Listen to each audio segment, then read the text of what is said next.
Wow, look at this article from the Straits Times. New private home sales surge in October as market continues to rebound. If we were to read this article even further, we can see that prices have surged to an 11-month high in October after developers have launched more units in response to growing demand from home buyers. This is an 84% jump from the 401 units sold in September and more than 3.5 times the 204 units sold in October 2023. In fact, Meyer Blue, a condo that is located in District 15, sold half its units at an average price of $3,260 per square foot at launch. With new launch condos hitting record high prices, I thought it would be nice to share my own personal experience buying a condo that enjoyed a lot of hype as well back in 2010. And that condo is Spottiswoode Residences. I googled this article out, and as you can see, when UOL launched Spottiswoode Residence back in November 2010, 130 units or 87% of its 150 units released were sold, and within 3 weeks, 275 units were sold. Please bear in mind that Spottiswoode Residence had 351 units, hence within 3 weeks, 78% of this project was sold. In fact, come to think of it, I do see a lot of similarities between Spottiswoode Residence and Meyer Blue. Firstly, both are located in very prime locations. Spottiswoode Residence is located in District 2, while Meyer Blue is situated over at District 15, which is the prestigious East Coast area. Secondly, both developments position themselves as high-end luxury condominiums. Thirdly, both projects offered good unblocked city or sea view, and both were launched at record high pricing.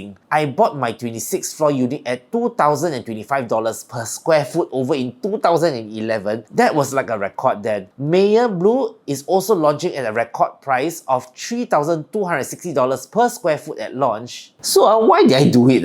Well, in 2010, the property market in Singapore was in a bull cycle. I think this was after the 2008-2009 global financial crisis, and it was also partly fueled by low interest rates and an influx of foreign investors. Hence, not wanting to miss the boat, I bit the bullet and decided to buy my first investment property because FOMO lah, what else? So I remembered seeing an article on Spottiswoode Residence stating what a good investment it is. After all, it's freehold in a very good location, and there were talks that the government had plans to turn Tanjong Pagar into the next waterfront city of Singapore when the port lease expired. This in a way ticked all my boxes for a good and safe property investment, so I thought, okay lah, what could go wrong? Therefore, with that mindset, I went into the show flat, and after talking to the property agent, I bought a one-bedder 603 square foot condo at $2,025 per square foot for 1.22 million. Yeah, hindsight, what the hell was I thinking, man? But you know when you're young, sometimes the thought process is just not there yet. Anyway, I was looking for pictures of me and the house, but I could not find anything. This is a picture of my wife posing in front of the condominium when the condo was close to being built, or TOP as we will call it. Anyway, fast forward to 2021 when the property market was just starting to show signs of strength. I caved in and sold the place for $2,100 per square foot. So in total, I earned $75 per square foot for 10 years.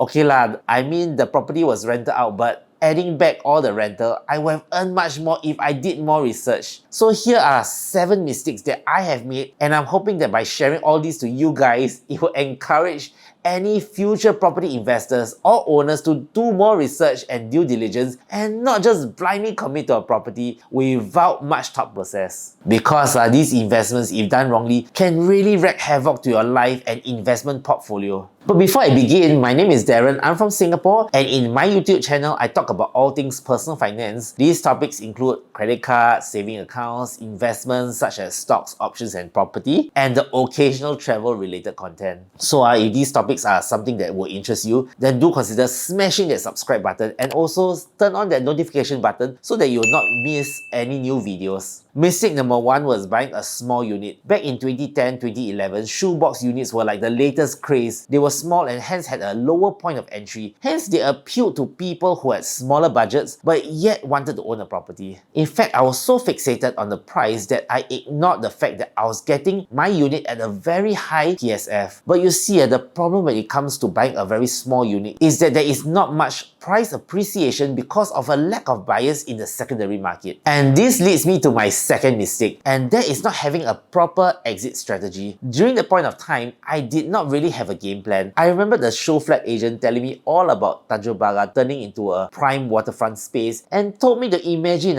one day this will become the next Marina Bay.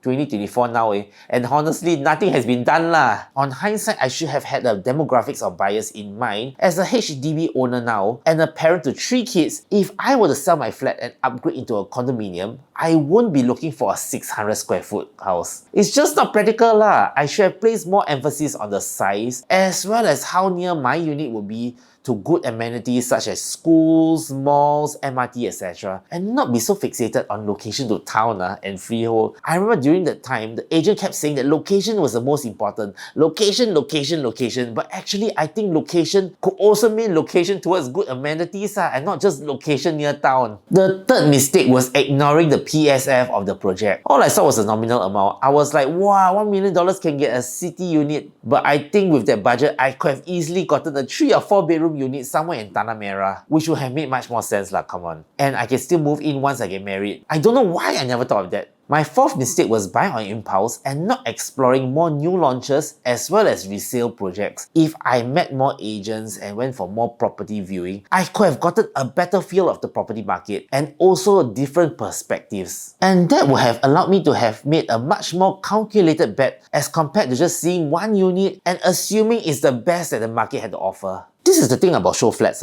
They show you one unit with like, I don't know, $100,000 worth of decor. In fact, when I got my unit, it looked like a plain old flat. And since I had not much budget left, I just got a contractor to do some basic renovation and hence my unit did not even look like what was shown in the show flat. In fact, here are some old pictures that I saved for memory's sake. So please, unless you're willing to spend on ID, there is a high chance that your unit will not even live up to the show flat standard. Mistake number 5 was placing too much emphasis on central regions. I always thought that the nearer the unit towards town, the better, as it's much easier to rent out and hence easier to sell should the time arise. But then if you think about it, the people who buy units near town tend to be foreigners or current homeowners looking to purchase a second property for passive income. And if we were to look at the current additional buyer stamp duty, it's 20% for Singaporeans buying their second property and 30% for those buying their third property. And for foreigners, it's 60%. But in my defense, I bought in 2011 and during that time, I think it was just 3% for Singaporeans buying their second property and 10% for foreign buyers. I think I kind of underestimated the extent at which the government will implement its property cooling measures. So with this newfound realization, I think that while it is nice to stay near town, more emphasis should be placed on nearby amenities such as malls and good schools, as these are what will attract your next potential buyer. Mistake number 6 was placing too much emphasis on freehold investments. I don't know why I always had this mindset, must buy freehold, but actually I think moving forward, that thought process screwed me over. This is the Bala curve. As you can see, the curve does not really drop in a linear pattern. Instead, property values tend to depreciate faster as the lease nears its end. Moving forward, if I were to purchase a property, besides being so fixated on buying a freehold project, I think one that is around 5 to 10 years old can also be considered as long as the price and the rental makes sense. My last mistake was underestimating the monthly commitments to owning an investment property. You see at that time interest rates were at record low. Rental market was healthy. I was also single with no family to support.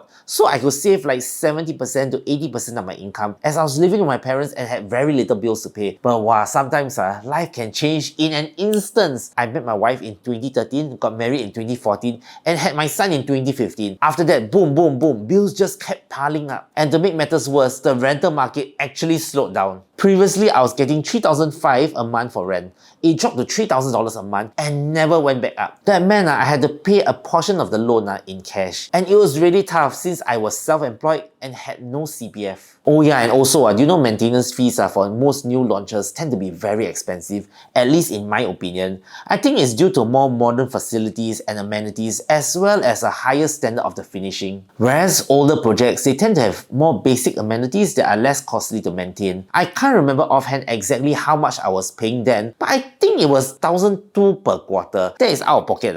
Anyway guys, I hope this video was useful to you. I'm not against any new launches, but I just hope that you don't become like me lah. See one unit and then commit on the spot. I mean, come on. Sometimes when I meet my friends, they'll be like, hey Darren, property market booming, you must have what like hell. Well, I tell you, damn malu. With that, I wish you guys the best, and if my content resonates with you, then do consider subscribing to this channel, and please give this video a like, and I'll see you in the next one.